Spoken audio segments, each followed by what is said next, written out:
Hola, ¿qué tal? Yo soy Alejandro, ARMS, el seudónimo.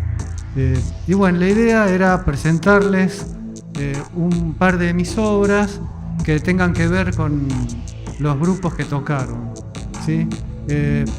Primero hay que conectar, ¿sí? Esto del arte que tiene que ver con la pintura, con la música, ¿sí? Los dos tipos de arte buscan subjetividad, ¿sí? Es mucho más fácil encontrar la explicación, digamos, antropológica en la pintura. Es más difícil lo que tiene que ver con la música, ¿sí? Porque los registros son diferentes y la arqueología nos ha ayudado mucho, ¿sí? Por ejemplo, la música, ¿no? Dicen arte de combinar los sonidos, ¿no? Realmente sería el arte de encontrar una subjetividad en el sonido, porque cuando uno logra dar esa forma al sonido, esa armonía, esa melodía, ese que cierre ese sonido que genera la música, hay una identidad en la música. Lo mismo pasa con la pintura, ¿sí? Lo que pasa es que no hay grabaciones prehistóricas, obviamente, pero sí tenemos las pinturas rupestres que nos muestran un paralelo entre lo que es la evolución de la humanidad y la evolución individual del ser humano, ¿sí? Vamos a empezar, ¿sí? Acá tenemos dos cuadros y justamente tiene que ver con la vida en familia. Y el otro, bueno, había otro grupo que no pudo venir, pero vino Félix, que también, digamos, que es un lujo que haya venido. Entonces también su música tiene que ver con esa búsqueda de subjetividad, en esto de buscar ese ambiente con el sonido. Bueno, les voy a explicar. Este es un mandala, ¿sí? Que se llama cosmogonía, ¿sí? Todos los mandalas son cosmogonías. Una cosmogonía es la explicación de cómo se genera un universo o el mundo, ¿sí? ¿Qué tiene el mandala? ¿Qué hacía el chamán, ¿sí? Explicaba para curar cómo se había generado ese mundo, esa cultura particular de cada tribu, de cada región, y desde ahí explicaba cómo había surgido esa enfermedad y cómo había surgido la cura de esa enfermedad, ¿sí? Porque uno cuando va hacia atrás busca rearmarse y busca esa subjetividad, ¿sí? ¿Qué pasa en la historia del individuo, ¿sí? Y de la humanidad? El paralelo, ¿no? Cuando un chico logra hacer un círculo, ¿sí? Que es el primer mandala, es porque hay una vivencia de control de esfínteres, ¿sí? Y es la primera vivencia de yo soy, que se llama yo real primitivo. Yo dejé de comer y dejó de salir la comida por el otro lado. Dejé de ser un tubo digestivo y soy algo, ¿sí? Un yo de cuerpo. ¿Qué pasa? Cuando la humanidad logra hacer el primer círculo, la divinidad solar, es cuando tiene identidad como humanidad. Yo soy humanidad, ¿sí? Entonces cuando nosotros nos rearmamos, ¿sí?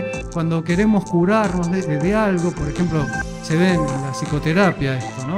Uno empieza a contar desde atrás o también desde adelante, pero en el relato trata de rearmarse y volver a un origen e ir hacia un futuro, ¿no? Hay terapias que son ir desde el pasado, otras son presentes y futuros, ¿sí?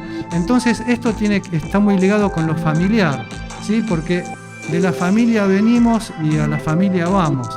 Y la música genera lo mismo. Cuando yo estoy seguro, lo que pasa es que esto no se tiene en pruebas, que en el mismo momento que se logró hacer el círculo y la pintura rupestre, se logró tener una interpretación de lograr la primer música que sea ese sonido que genere subjetividad. Yo soy por el sonido también, ¿no? Como yo soy por la representación pictórica, ¿sí? Este otro cuadro también tiene que ver con esa génesis, ¿sí? Pero no tanto desde el lado de este chamanismo más primordial, sino con algo un poco más actual, ¿sí? Cuando ya está la representación palabra.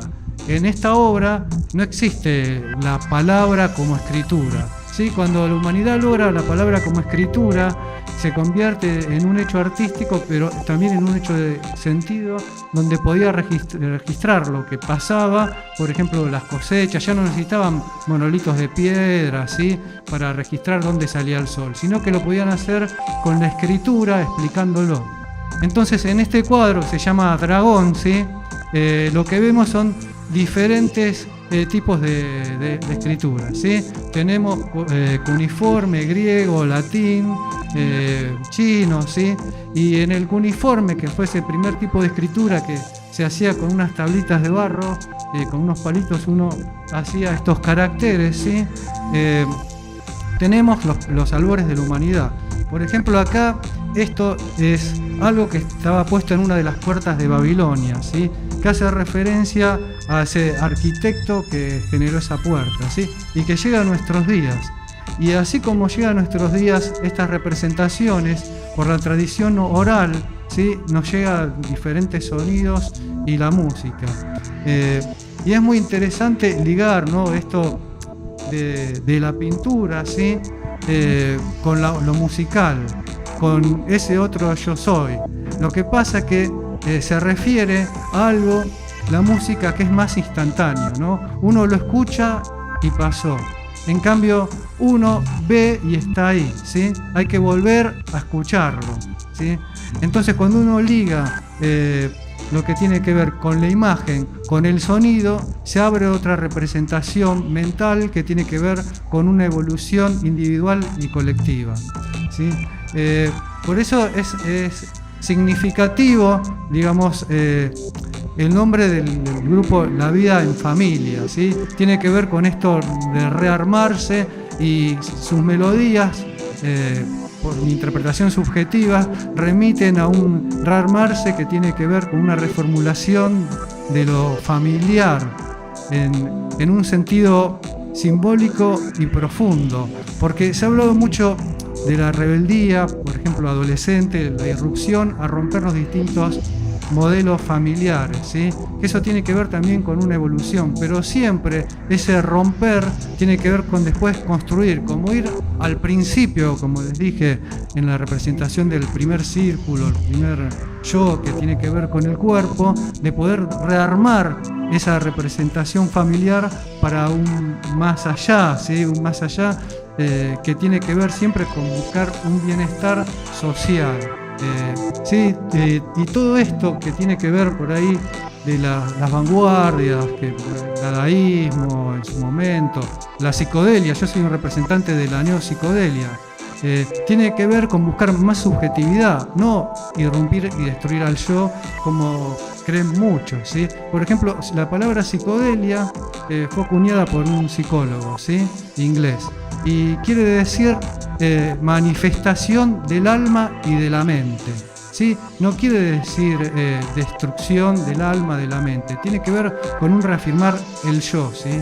Y esto se ve también en todos los fenómenos de las redes sociales, de las convocatorias de masas por internet, porque lo que se busca es subjetividad. Y cuando en una manifestación pasa algo, realmente se está jugando el yo más que una cuestión de masa, ¿sí? Lo que pasa que ser irrumpe y choca con el límite de otro ser, que tiene que ver con otro deseo, y por ahí el deseo del otro no tiene que ver con el deseo de la mayoría, ¿sí? Entonces es muy importante la manifestación de todo tipo de arte, porque desde el arte nos recreamos, y Borges decía que cuando uno leía un libro o cuando veía una obra de arte la volvía a pintar o a escribir, ¿sí? Y cada vez que uno escucha una canción, uno ve un cuadro, ¿sí? Uno ve una escultura, se vuelve a hacer y vuelve a renacer y vuelve a generar familia, ¿sí? Porque en última instancia todos somos familia, y por eso para mí es muy importante ahora dejarlo con este grupo que se llama justamente La Vida en Familia. Muchas gracias.